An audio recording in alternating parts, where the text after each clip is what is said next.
Water, water, water, the element of water. That's what we're going to talk about today. But before I do, hi, I'm Sandra from MysteryWitchSchool.com. If you're new to the channel and you want to learn Wicca or witchcraft, hit that subscribe button and the notification bell so that you don't miss any videos. I haven't talked much about the elements on this channel, so I thought I'd start with water because it's such a beautiful element, and it is an element that I've had to do a lot of work with because it doesn't come to me naturally. I'm not a big water person.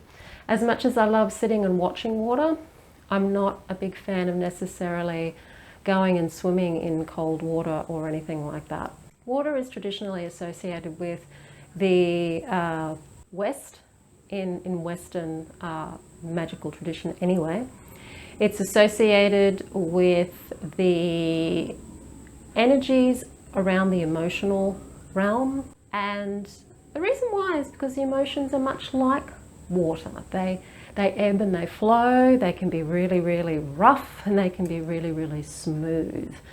So that's one of the reasons why there's an association between the element of water and emotion. It's often associated with the colors of blue, sometimes green, or black in some cultures. It's cool and moist when you think of it energetically. And the thing with water is it needs to flow. It can't stagnate, and that's where you can work with the water element when it comes to healing. Sometimes you can have too much water in your energy and in your body. Then you need to then add another element to perhaps change that. Sometimes you don't have enough water, or maybe you've got too much fire going on in your energy and you need to wash it and cool it down with water.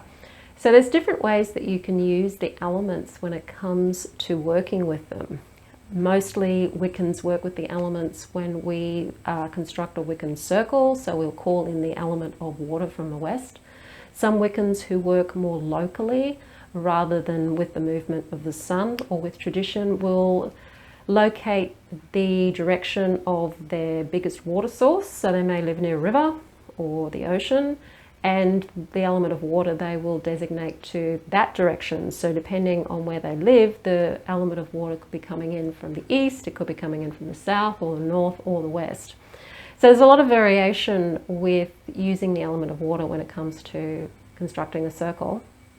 When it comes to using the element of water in magic, then you're going to be looking at immersing things in water, sending things off through water, and working with water as a carrier of the energy. Often for spell remains, sometimes you'll use water to carry the energy traditionally, although these days, now that we're a lot more environmentally aware, we're less likely to use water sources to carry off spell work. But sometimes it can still be done, like with ashes of a spell, because that's not going to cause too much in the way of environmental degradation by putting some ashes in the water. They do break down. Really about feeling into the energy of the element so that you can become familiar with the element. One of the easiest ways to do that, of course, is to physically contact the element of water. So if you've got a shower, or better, a bathtub, or you've got a pool or the ocean nearby, going and actually being in it and immersing yourself in the water is a good way to connect with that element of water. If you feel there's a lot of stagnation in your life, like things aren't flowing, that there's a lot of blockages in the way of your energy or of things coming to you, you may want to work with the element of water to get things flowing once you've found where that block is, and bring more water into your life so that things can flow more smoothly. There's different energetic ways that you can work with water to help bring it into your body, and also to remove it or alchemically change it into another element. And I teach that in the Mystery Witch School 101 Academy. So that's working with the elements in an energetic way. So for example, if you feel you have too much water, so you're very emotional, and it feels very watery, then you can work with adding another element to either transform transform the water into another element, or really it's more about bringing that other element in and maybe bringing some of the excess water out and maybe giving it back to the earth in some ways. There's different ways that you can work with the elements in regards to energy. You can send water energy out to an environment by using these alchemical methods as well. Sometimes you may come across some very fiery people, for example. You may want to water them down energetically. Basically, throw a bucket of water over them or hose them down energetically. And there's ways that you can do that working with the element of water. You can do that with any of the elements. You can ground with the element of earth. If you're finding that you're feeling too emotional in some ways and you're just not able to get a handle on your emotions, it's like all rationality has just gone out the window, then you may want to bring in the element of air. So you may want to work with maybe letting go of some of that water energy into the ground and actually bringing in the element of air to help bring you back into a more of a rational state of mind. Because whilst it's good to feel the emotions, and the emotions inform us of things that may not be going well for us in our life, they're like a guidance system. They're not meant to actually run our lives. They're just meant to basically send us a message, and then it's up to us to then take that message that the emotions are giving to us and be able to have a response to that in a way that is actually sensible and rational, not overly emotional. It's we human beings are crazy creatures. We like extremes. We're never happy being in the middle. We've always got to be to one extreme. Everything with us is black and white. It's either this or it's that. And it's just not how it works. It isn't this or it's that. It isn't you're with us or against us. It is all and everything. So working with your emotions is great for getting information about how you feel, and maybe something's not going the way you want it to, or you're feeling a certain way because something is a threat in some way. Once you've got the message from your emotions, you hang up the phone and then start to do something about it, which is using the creative aspect of your conscious mind and also using your logic and more rational and intuition as well. Your intuition can also guide you as to what steps may need to be taken. So it's working with all of the elements in a balance. So you've got the air element, which is responsible a lot for communication and thinking, particularly the thinking center. And you've got the water element, which is emotions. You've got the earth, which is very, very grounded and very practical. You've got the fire, which is passion, and all of that motivation and courage. There's all of these aspects associated with the elements. But I thought I would spend a little bit of time talking about water. So next time you're having a shower, just feel into the energy of the water. What does it feel like on your body? How does it flow into your body, and how do you feel emotionally that happens to you? How do the emotions flow in your body?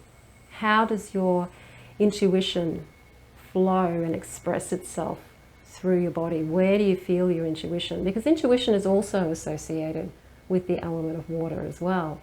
Scrying is a great way to connect, if you're using water scrying, to connect with your intuition via the element of water, to really tune you into that aspect.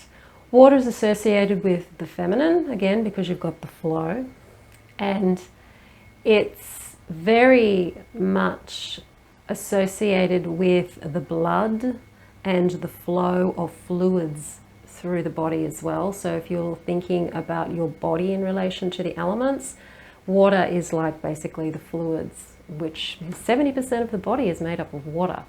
So it's a pretty important element. If you're wanting to get in touch with that more receptive aspect of yourself, just doing a meditation about water, just imagining water flowing through your body, like a gentle stream flowing through your body, using imagery of water to help you connect to the element of water. If you're wanting to use the elements in your spell work, using your imagination and imagery to help you move that energy. A lot of healers who work with the elements in healing will use imagery of various different types of water, whether it's a gentle running stream or whether it's a still lake, to help move the energy of water through a person's body when they're doing healing work. So there's lots of different ways that you can play with the element of water, but the simplest one is just to go take a shower or have a bath or go jump in the water somewhere where it's safe and just feel into that cool, moist, flowing energy of water. It's the energy that shapes things over time. So it's a slow shaper of energy, water. If you notice that water can wears away rock. So it's got the ability to be able to wear things down. So it's an energy that appears to be quite receptive and quite passive, but it also has the ability to be able to make change and change things. It itself can change and move and take the form of other things, but it can also wear things down and help change things as well. So there's a lot there in the element of water that we perhaps don't think about, because we tend to be attracted to the elements that are more active, which is your fire element and your air element. A lot of people are attracted to the earth element because of the connection to earth and to the mother, and we forget about the water. So that's why I'm doing a video about water. And if you do want to study Wicca and learn more about the elements and how you can incorporate them into your magic, into working with energy, I do teach that in the Mystery Witch School 101 course. If you're interested in checking that out, the link is in the description field below this video. If you like the video, hit the like button, share it with your friends. Don't forget to subscribe. I'm Sandra from mysterywitchschool.com. Blessed be.